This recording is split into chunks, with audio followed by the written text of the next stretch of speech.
Good morning. I hope you're having a great week so far. And I want to say thank you for watching or listening to us wherever it is that you are. I'm your host, Clarence Moore, and this is the Aligned, Engaged, Fulfilled podcast. Today, we're navigating one of the most significant and really often challenging transitions in modern professional life, the career change. Our guest and our guide is Caty Toro, a career strategist, fractional HR consultant, and a career change expert who has seen the hiring world from every angle. Our conversation today will explore how to use your career as a medium to create the life that you want and provide actionable advice for anyone feeling stuck and ready for a change.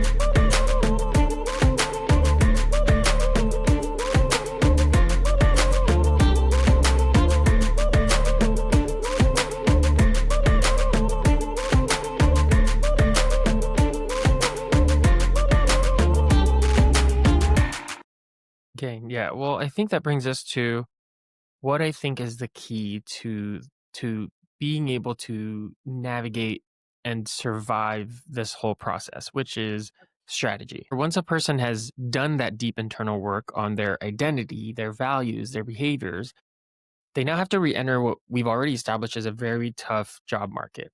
And this is where the strategy becomes critical. So the traditional job search advice feels incredibly outdated. It's very Yep. reactive. Yep. It's about polishing your resume, scrolling job boards, and waiting for a response. And people have been going about it in that way. And a lot of them have been waiting months, maybe even years, and have applied to hundreds of jobs to no avail. I know someone who has a spreadsheet of all the jobs they've applied to, and it's like hundreds and hundreds with zero success. So I think it's time to challenge the antiquated system. For the sake of this part of the conversation, we'll focus on three major components: the search process, the resume, and the interview. So, in a market where there are more jobs or more people than jobs, this reactive approach seems like a recipe for failure. I mean, what's the most powerful proactive and maybe even contrarian strategy that someone can adopt right now to stand out? What does it mean to create an opportunity rather than just apply for one? I think that is a great question. And I actually use this exercise in HR. Like when we were creating job descriptions, we talked about the 4 R's: roles, results, responsibilities, and remuneration. So I think if anybody is thinking about making some sort of transition, getting clear on your boundaries, your standards for what you want in terms of scope of work, what you want in terms of leadership, people, culture, and environment are really, really important. And instead of searching for job title and compensation or location, which is the thing that most job seekers go to, they look at what's available and then they get discouraged when they don't see anything available. They forget that they actually have agency over their next career move, and it is a two-way street.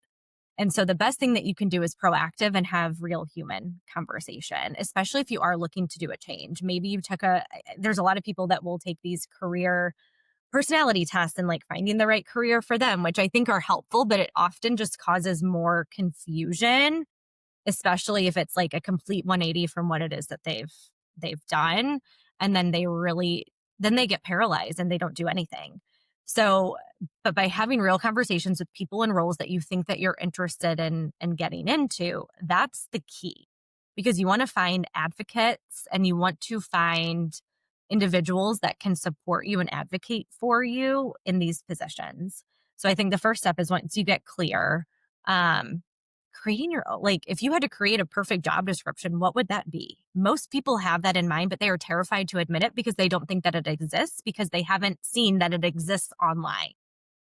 I can tell you that there are companies that are creating positions for people with the right talent because somebody had the courage to send them an in-mail message or send them an email or ask for an introduction, and they're getting opportunities.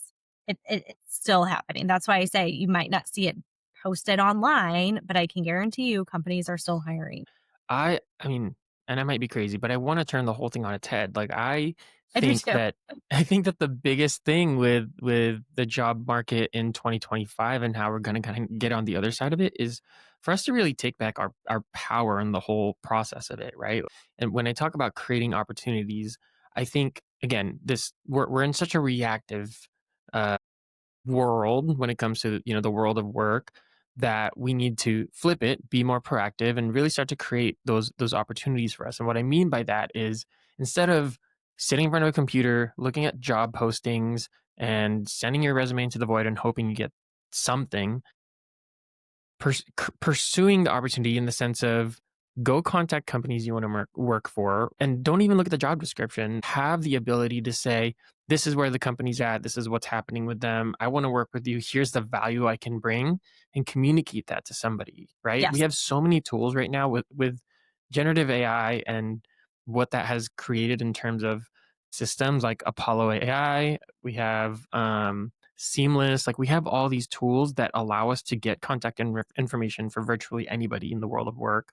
Leverage those tools to now say, okay, I'm done waiting for opportunities to come to me. Yes. Now's the time that I switch. I switch this. I switch the narrative. I switch my mentality, and I'm just going to start to reach out to people and say, hey, I am sure I can bring value to your company. Here's what that value is. Let's talk. And that's how we take that power back. Yes. But until we make that conscious choice, we're going to be stuck in the same cycle that we're in. But how do we get people to make that conscious choice? How do we get people to recognize taking that power back so that they aren't just waiting, they're making things happen for themselves, and consecutively, simultaneously, they're changing things in the world of work and how we approach it. It goes back to the confidence piece and getting over the imposter syndrome because most people at that level, again, senior manager, director, they think that their resume and qualifications speak for themselves. And so they think that companies should just go to them. And maybe if they've been in their job or at that company for the last 10 years, that's how they got their last opportunity. They were highly sought after. It's not that way anymore, but people feel opportunistic. They feel icky. They feel like a burden when they are the ones having to go and create opportunity. And I reframe this with my clients to make them think that like the whole point is to build relationships. Like you might not get a job opportunity from that first email that you send, but if you make a great impression and connect in a way that showcases your unique value proposition and you ask for an introduction to somebody else that they know that you do not know, you are building a web of influence and it can grow from there. And I'll tell you a recent story. Well, it's not so recent anymore, but a couple of years ago, I had a friend's boyfriend that was thinking about relocating to the area, and I was still in a recruiting my full time role. And he was a match for some of the roles that we had internally. So I had a conversation with him, sent him to some of my other team members. They had a conversation. But at the end of our conversation, he mentioned that he wanted to go into like risk management. I'm like, my Risk husband management. works in risk management. I'm going to send him to my husband. He had a conversation, sent him to HR, interview, didn't get the job that he originally interviewed for, but not even 2 weeks later, there was another opening in another department and he got hired for it. And when I think about that, that would have never happened had one, he not asked my friend to be like, hey, who do you know in St. Louis that recruits? She would have never reached out to me. He would have never had the conversation. You have to kind of get over your ego and say, I'm doing what is your end goal? There's always going to be things that we don't want to do to get to the thing that we do want to do. And you Yes. kind of have to get over that fear. And I say Yeah. action cures fear.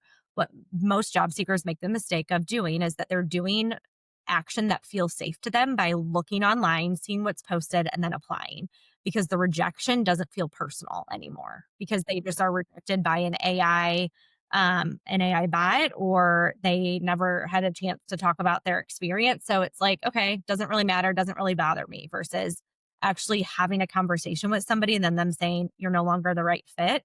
That stings and that hurts and that does affect your confidence. And so it's this constant reframing of like rejection is just redirection and it's a mutual process. It has to be the right fit for you. And the higher up you get into an organization, whether you call it values or virtues, there has to be alignment there. and also competing with internal candidates. Talk about a talent pipeline issue. I experienced this hiring for director VP level. We had a major pipeline issue and we had to hire externally for that, which was what my job was, which meant there was a breakdown in talent management and performance management, that we didn't have anybody ready to take over these roles when they became available, or based on business needs, we needed to create one. And so you're competing not only with this external talent pool, but also internally as Yeah. well. Yeah. Well, you bring up a word that I for me changed my entire approach to my career, to life, to leadership, which is ask. And it's something that, to your point, a lot of people, most people are afraid to do. But when I made that shift of not waiting for things to happen to me and just asking for things to happen, my career trajectory changed. I, got all the titles that I want. I achieved the things that I wanted to do simply because I asked. And yes, to your point, it's uncomfortable. The rejection is hard, but what's the alternative, Yeah. Staying right? stuck, same Yeah. position. And then in 5 years, you're like, why didn't I do that? Yeah. So if there's anything that I want people, I mean, one of the things I want people to take away from this is just ask. And it really has even become the whole philosophy of how I approach leadership, which is ask questions and lead people that way. And don't approach it in the way of telling people or educating people, but just ask and guide people as you ask questions. So anyway, I think that's really important because it does make a huge difference in your progression, in your movement, and getting unstuck is to just ask, because 9 times out of 10, the answer is better than what you're imagining it to be. Absolutely. Absolutely.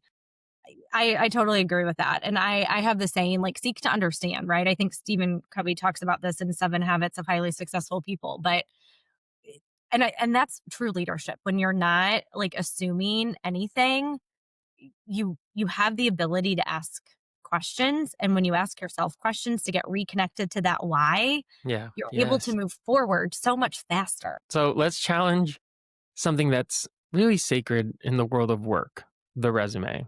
While it's a necessary document, many argue that an over reliance on it is the ultimate reactive trap. Personally, I think it's dead. It's been dead for a long time and it should be thrown out. Because the idea that we can know a person enough based on how they communicate their entire lives on one piece of paper, to me, seems crazy in today's world more than ever.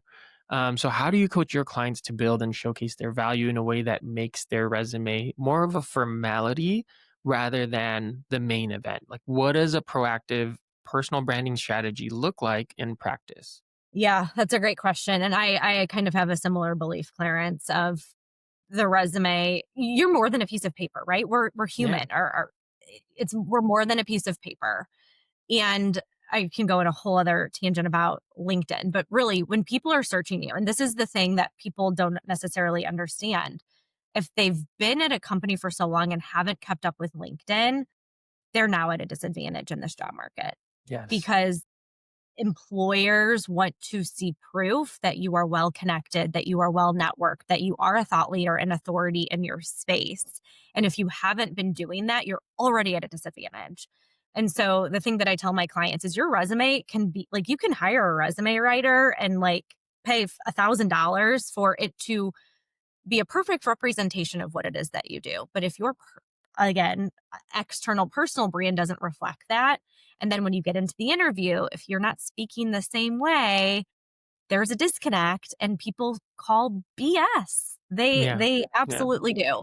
And so I think for those that are especially looking to pivot, you have to get over yourself and you have to build a personal brand. And that is usually online, whether that's not through LinkedIn, maybe another website, and having a website of your portfolio. Um, Creatives already have that, especially designers, marketers, copywriters usually already have a portfolio of their work, which speaks proof. Hey, this is what I've done. I think that that's just going to continue in other verticals and other specialties. But maximizing your LinkedIn profile, having a professional headshot. If your headline is the most valuable piece of real estate on your LinkedIn profile, and if you just have your job title at company name, no one's searching you, unless you're one of the few that still have a very like sought after company. That's Mm. not the case anymore. Um, And you have to get clear about who you help, who you are, who you serve, who you help, and how you do it. What differentiates you? What differentiates you from your competitors? And I use the example when I was in recruitment, I always had an emphasis on the candidate experience. Yes, my job was to fill that role for that hiring manager for that team, but I had such an emphasis on the candidate experience that I was old school and I picked up the phone. I didn't send an email saying, sorry, you didn't get the job. That set me apart and that helped build my reputation within the community that I was a trusted advisor for them when they were seeking a new role, that they knew that they can go to me. And so I always have felt that like you have to lean on your unique value proposition and you have to be able to communicate it in a way that you have conviction around your strengths and your talents and how you can solve a problem for the company. I want to pick up a word that you said, which is differentiate. And I think that, at least for me, from my perspective, the biggest thing that people have to do now is differentiate and really stand out and take risks, because now is the best time to do it. Right? Like you're already getting ghosted, you're already getting rejection after What do you have to rejection. lose? Yeah, What do you have to lose? yeah, But taking a risk to stand out could be the difference in really, differentiate or standing out in a market that is so competitive and complex.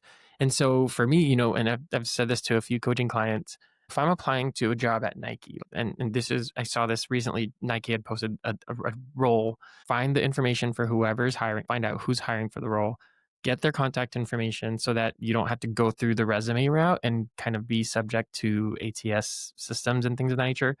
But send them an email, and instead of a resume, like again, crazy idea, just on a sheet of paper, put hire me, just do it. And you're almost like playing to Nike's slogan and you're showing your personality, you're showing your identity, your character, and then maybe attach your resume or whatever. But taking a risk of going completely bonkers in how you approach the job search market, because then now you've made that person feel something. And I have hired and interviewed and reviewed thousands of resumes, same. and it gets robotic and boring and exhausting. And for me, if something came across my desk as a hiring manager that was that crazy, at the very least it made me feel something and it would pique my curiosity. And I'm more inclined to reach out to that person. And I think we are at a place where you have to do crazy things like that to get somebody to feel something, which then makes them more inclined to at least be curious enough to learn more about you. Yeah, absolutely. I love that, and I had that experience. I mean, I used to get dozens of messages a week from people saying that they wanted to work at the company that I work for because it was a big global brand, and if you were in marketing, and I oversaw multiple business units there, but I didn't have the capacity to like look at every single one and find out who the dedicated recruiter was, and so I think that's the other old school advice that job seekers are still following is like they'll message the recruiter or they'll message the hiring manager with like, hey, I applied to rec ID 8436. I'm interested. Here's my resume without anything else. That doesn't tell me anything about you for why I should open up this PDF that you sent me in this email or in this LinkedIn message.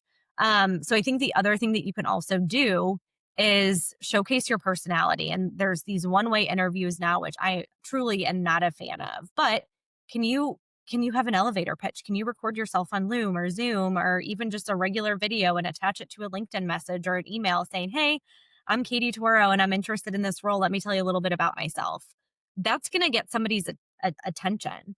And so I think that's another way that you can differentiate yourself in this market when you're pitching yourself and what you want to do in a way that's still personal, but gets their attention. Yeah. Yeah. So, okay, let's talk about the final piece of this kind of three-piece process. And let's dive into the interview. A reactive candidate's goal is to get the job. What's a proactive candidate's goal? How do you coach your clients to shift their mindset from, hey, I hope they pick me, to let's see if we can solve this problem together? Essentially turning that interview into more of a collaborative consultation. Yeah. I think reverse interviewing is the key to that because you need to be asking them the same amount of questions that they're asking you. And when people go into interviews, it often feels like an interrogation, a one-way street of like, let me ask you these 5 questions from this interview guide that was created back in the 90s that's testing on some competencies. But I tell my clients that you have to be able to reframe that and you have to be able to position it. And there is an art of interviewing. Some people get so nervous and so robotic that they've memorized their answers that it comes across as totally inauthentic. And that's not the goal. The goal is to, again, like you said, a collaborative approach. Let's solve this problem together. Because at the end of the day, they are hiring somebody to solve a problem that their company has, an open need, a gap, whether that's from a technical perspective, whether that's from a personality, culture perspective. They need somebody to fit that. And the only way that you can determine if it's a good fit is by asking them questions. And it's no different with the when dating, and I compare it to dating. If you were to go on a first date with somebody and only one person asked you questions, how boring and like uncomfortable would that be if you wanted to go on a Right. second date? Right. It has to be both ways to ensure that there's alignment there. And so I focus on kind of asking questions in terms of competencies. What do you want to know in terms of team environment? What do you want to know in terms of culture? Why is the position open? Who is your like why isn't there somebody internal interviewing, or if they are internal, why are you still considering external talent? Like you want to be able to know those things and then ask pinpointed questions to be able to then sell yourself in a way and be able to communicate your value in a way that makes them think, wow, this is who we need. This is what we need for this role. Because it's also about showcasing future value. Very rarely do organizations make hiring decisions based on just filling one need now, especially at the senior level. They are thinking 3, 5, 10 years ahead, um, where the company is going, where the company is headed, and where this person could also fit in. And I think that's the other thing that often reactive job seekers make the mistake of doing is that they are just so focused on the technical abilities. Like, I have the qualifications, I have the years of experience, versus are you asking questions about what are their goals in a couple of years? Where is the business headed? Thought provoking questions, especially to senior leadership and C-suite, to get them to think, wow, I this person could be a trusted advisor. This could be a collaborative. This could be a good mutual fit. What I've seen a lot of job seekers miss when it comes to the interview is that it is your opportunity to showcase your thought leadership. And I think that's so critical because you have to remember that you have, let's say it's a 30-minute interview. You have 30 minutes to show really the entirety of who Yeah. you want them to know you to Yeah. be, and especially in the context of that role. And, that yes, there are organizations that make you do 3, 4, 5 rounds of interviews, but in a lot of instances, you get the the phone call interview to make sure there's some fit, and then the 30-minute in-person interview, and the decision is based on that experience and that interaction. And so if you're not using the interview to showcase your thought leadership and having awareness of, what are the trends that are happening in that industry right now, ask them questions about that. Hey, like, we have this coming, how are you guys facing that, or how are you strategizing towards that? Because now it shows them the long-term value that you would bring as a contributor to this team, and then you've put your best foot forward. That is something that, in my experience, 99% of job seekers don't do. They just react to the questions that are asked, they just answer, and then they wait until the next question is asked. And it's such a missed, like, critical strategy that can make all the difference. Absolutely. The other thing that I want to mention, and you kind of touched on it, is like, yes, it's a two-way street, but oftentimes career changers or people that are wanting to pivot industries, they get so nervous that they're like, I don't have this experience. And they're not storytelling in a way to give them confidence. And their immediate reaction is to be like, well, I'm a fast learner and I could totally do it if I knew the Right. resources. The key to change that is to give them an experience and a story of something that they also had to do in their career where they didn't have any experience doing it, because we've all been put in those situations where it's like sink or swim, like you better figure it out, Right. and you Yeah. do, but you have to be able to tell those stories and relate it to a way to why this makes sense for me to be telling this story, because maybe I don't have experience with this software system, but let me tell you about this implementation that I was tasked with implementing without any experience. Or maybe I don't have experience in managing a team of 20, but I have experience managing a team of 5 globally. And let me tell you why and how I worked around that issue. You have to be able to connect the dots and explain in a way to give them confidence that you can do things that you've never been tasked with before and have been successful. Yeah. I think it's also important. I think this is an important part, and I didn't even think about this, but it just came to mind. But I think it's important for us to also just real quick flip the script because for a lot of interviewers, and maybe some of our listeners or viewers are people who are hiring managers, we also have to change the way that we approach the interview because that approach that we bring to the interview creates the tone for it, and it also causes the problems that we have to deal with in terms of what the outcome is of our hiring. And so if you're asking robotic, technical, structured questions and you're not getting to the root of who it is that's sitting across the table from you, you are absolutely going to experience problems, challenges, limitations down the road because you didn't get to the really root core of who that person is as an individual, which all come into play into the organization. And so for me, the way that I've always approached interviews is throw out the pre-planned questions. I never come to an interview with any, preset questions that I want to ask.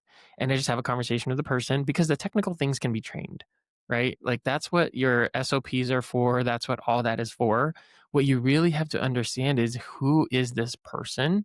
Because that will give you a window to what they're gonna bring to the team, not just in terms of how the work is done, but the culture, the relationships, the influence. And so throw out the rule book. If you're a hiring manager listening to this, throw the rule book out the window, have a conversation with the person in front of you and learn who they are as a human being. I guarantee you it'll give you more insight about the kind of employee they're going to be than any questions they give you to the answers you plan. I totally agree with that, and it's kind of within the same topic, but, like, it all goes back to how organizations view recruitment and HR, and if there is some sort of formal training in how to conduct an interview to assess what we're truly assessing. And every company has a different definition of what it is that they want. I've spent hours in unconscious bias training and teaching leaders how to like effectively interview. But I recently had a client that did have an interview with a recruiter, and she's like, it wasn't even an interview. She just asked me a lot of questions, about myself. And I'm like, that's because she's really good at her job. Like that, the whole point of like that interview is to not make it feel like a formal interview. It's to have a conversation. And she's like, I've never experienced that before. But I think a lot of people forget that again, you can kind of take that power dynamic back and make it a conversation. But every organization has its nuances in terms of how they've been trained or not Yeah, trained to interview. right. Most of the time, not trained. Yep. The amount of times All I've right, had to pull somebody back and say, "Hey, that is an illegal question. You are not allowed to ask that," is like surprising, but right. Oh yes. God, I mean, we can maybe it might be fun to do a whole webinar, workshop, podcast episode just on the things that people do that are like, that's actually illegal. Um, so this proactive approach really gets to the heart of a mindset shift that I believe is non-negotiable in today's world. For generations, we were taught to be good employees, but today you have to really learn to be the CEO of your own career. Your career is your business. It's me incorporated. This means that you are the product, the marketing department, the sales team, and the strategist. Your resume is no longer just a list of your past jobs, it's your sales brochure. And an interview isn't an interrogation, but it's a discovery call or a strategy session to see if there's a mutual fit between your business and a potential client, which is the company that you're applying for. This entrepreneurial mindset completely changes the dynamic from please hire me to here's the value that I provide. But it's about more than just being proactive versus reactive. It's about fundamentally taking back your power in the career process. There's a great quote from Jeffrey Pfeffer's book, Seven Rules of Power, where he says, and I quote, "What I consider one of the most obvious but important points in understanding power is that how you show up is important, maybe even determinative of your career trajectory, how much power and status others accord you, and whether you keep your job." And it's such a simple idea that you can choose how you show up, but it really is the first step in reclaiming your power when it comes to your career. So this brings us back to the paradox that we started the episode with. We see this massive wave of people leaving corporate to bet on themselves, but maybe you're listening and you don't see yourself launching a business tomorrow. This mindset is your alternative. Treating your career as your business, as me incorporated, is the perfect stepping stone. It's an opportunity to think and act like an entrepreneur, to build your own brand and take control of your path without all the risk of launching a new venture.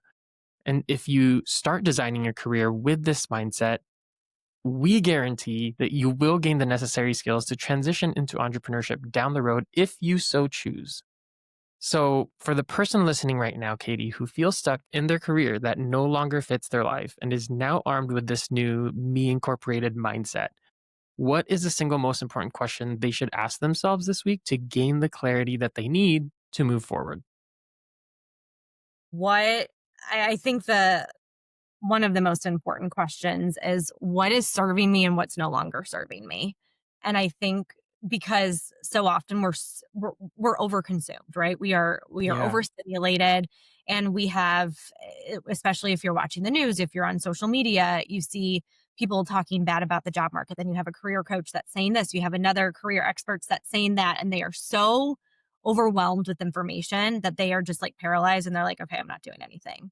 But I think the most important thing that they can do is ask themselves what's serving me and what's not serving me, and take one thing off your list that's not serving you. Simple. powerful. Sometimes it's like addition by subtraction is really what it is. We have to create the space, because that in itself creates the space to then think through and take aligned action. Not what Yes, feels safe, but what is actually aligned. And sometimes that is yes. scary, sometimes that is uncomfortable, but that's alignment. Yeah. I think that's huge, and people have to realize and recognize that alignment doesn't mean safe and comfortable. Alignment oftentimes is risky. It often many I mean most of the time Yeah, is uncomfortable in yeah, the process of getting there. absolutely. So, let's flip the coin a little bit because you also act as a fractional HR consultant. I do. So, flipping that coin for a moment, what's one piece of advice you would give to the founders and business leaders who are listening right now on how to build a talent strategy that not only attracts the right people, but also supports the holistic, aligned career paths that we've been discussing? Ooh, that is a great question.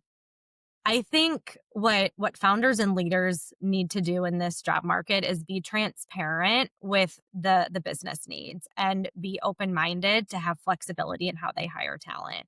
So many traditional companies, right? They're like, we need to hire a full-time person, and they get the benefits, they get the salary, they get the bonus, they get all the profit sharing and all of that.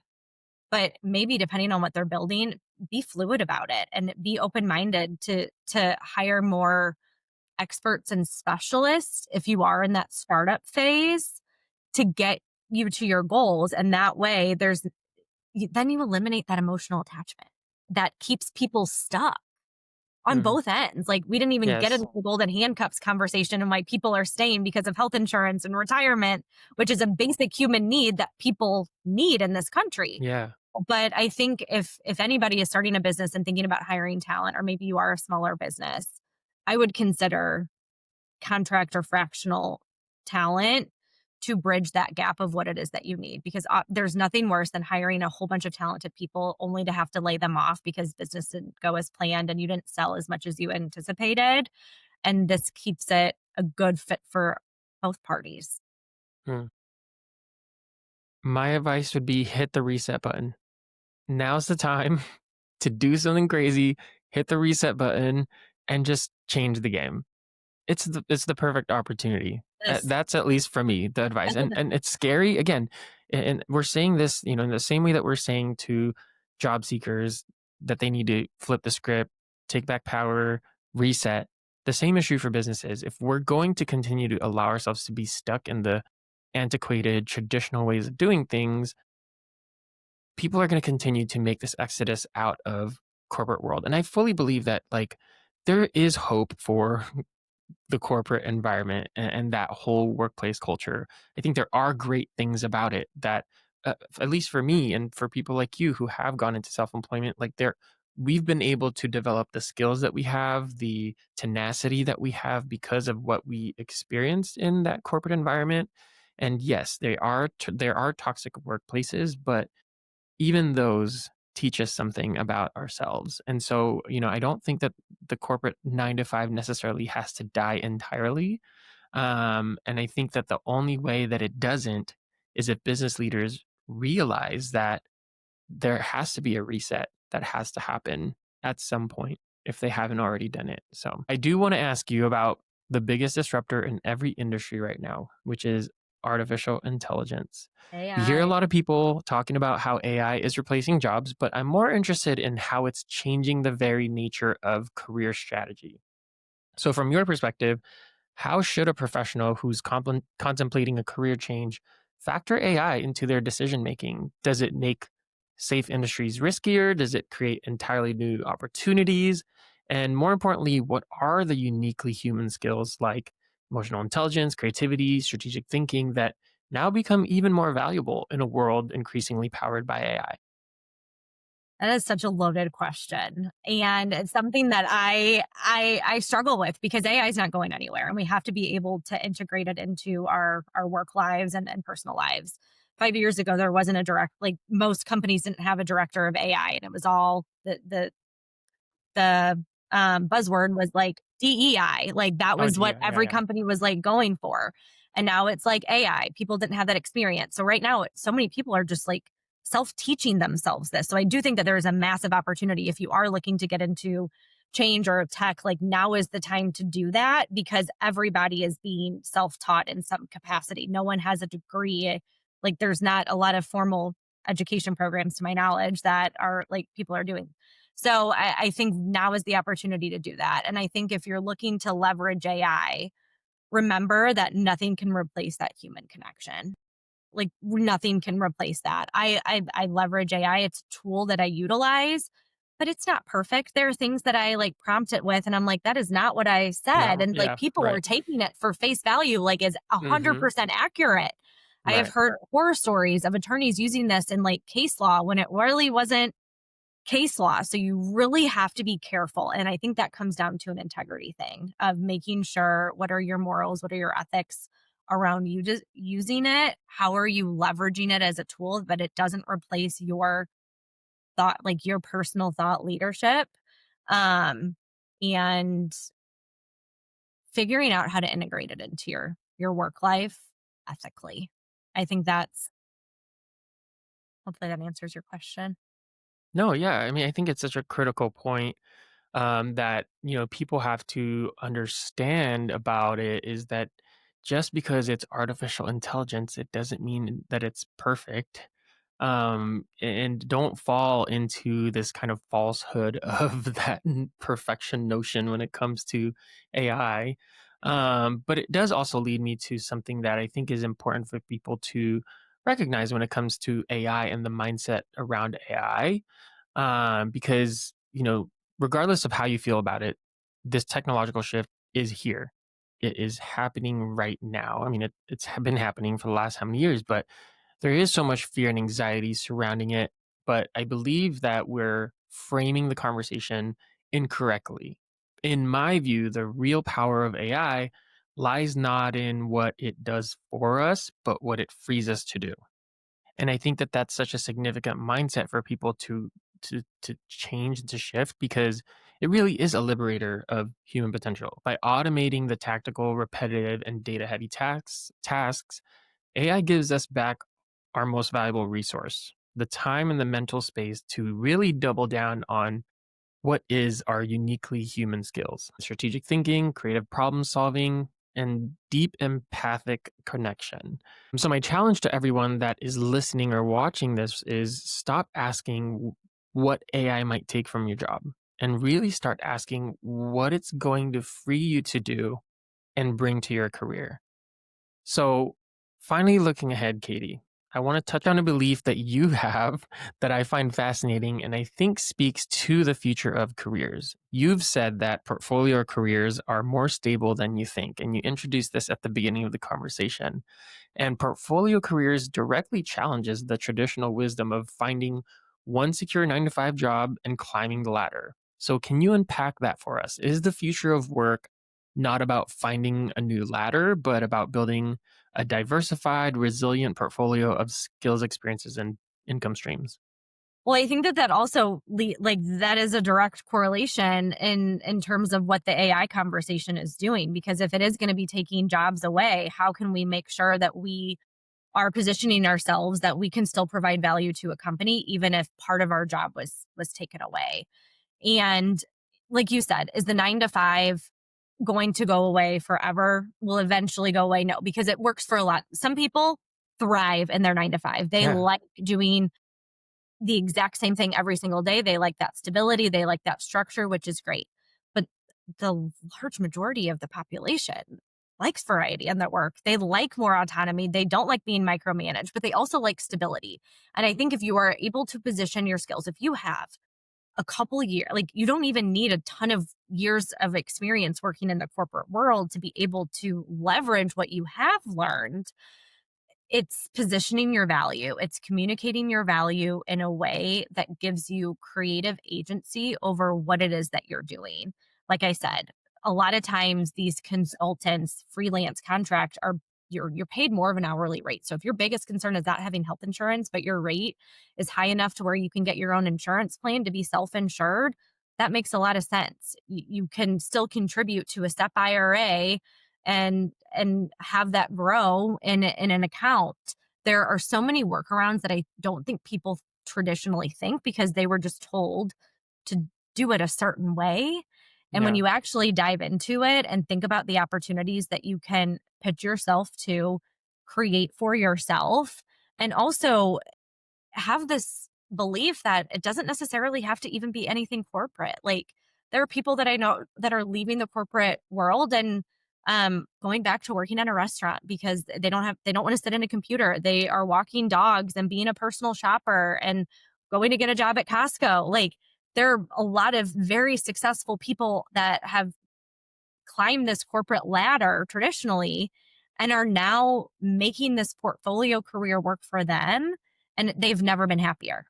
And so I think yeah, when we allow ourselves to just think differently about what is our job, what is our career, what is our identity, and we live only one life. We should have yeah, fun doing it. Like we are not supposed to be chained to something that doesn't serve us anymore. We were not put on this planet to be miserable in our jobs, but so many people are staying stuck because they are afraid to admit that what they've studied and worked in for years doesn't fit them, and they're afraid to see what's on the other side. And I just challenge anybody to also think like rethink that because on the other side, yeah, there's a little bit of risk and it is uncomfortable, but there's also freedom. There's also um, happiness and fulfillment. And that to me is so much more important than what your job title is or how much you're getting paid. yeah. Yeah, I think a lot of that comes down to awareness of the choices that are available to us. And even for myself, like until I left, again, quote unquote, corporate world and went into self-employment, there was so much I realized I didn't know. And I've always taken a lifelong learner approach Yeah. to things. But once I removed myself from that structured environment, I learned about the portfolio career. I learned about what it means to be multi-passionate, multi-potentialite, and not be a specialist, and that it's okay to be a Yes. generalist. And I learned about so much of that in the process of like gaining my own alignment. And even beyond that, when it comes to, and maybe we need to do an episode on this, but with the whole golden handcuffs conversation, like Yes. having the awareness that, like, yes, 99% your healthcare and things like that are attached to your job, but there are options now that are available, right? We have membership based practices Yeah. like One Medical and all these forward where you can do a cash pay service that allows you to have medical care at a much much less significant cost that people aren't aware of, so they think that they're attached to the job Yep. because of that. Yep. But yeah, I think so much of it comes down to just awareness of the choices that you have. I use this analogy with my clients. It's like when you go to a restaurant and you see a menu, you have all of these options. But you have appetizers, you have soups, you have salads, you have entrees, you have desserts, you have drinks. Sometimes you want a little bit of everything. So you do an appetizer, you do a salad, and maybe you split an entree with whoever you're there with. Other times you want the full like steak and potatoes meal entree because that is going to be the most satisfying and fulfilling. So going back to the awareness and choices, it depends what season of life that you're in. It depends what season of Yes. career that you're in. And Yeah. sometimes you might need a little bit of variety to make you fulfilled. Other times you might be in a different season where you just want like one avenue. And that's okay. That's what's so exciting about this is that you can change your mind. Nothing is permanent, Yeah. even in permanent jobs. And I think a lot of, especially elder millennials and Xers, have this mentality that like they have to be loyal. They have to be the hardest worker to prove something because that is how they started their career. And if they have influences from their boomer parents, God love them, they never experienced the life. I have this conversation with my parents all the time. Like your experience working when you were raising kids is totally different than how we're raising kids right now. It is Totally different. not apples to apples. It is apples to oranges.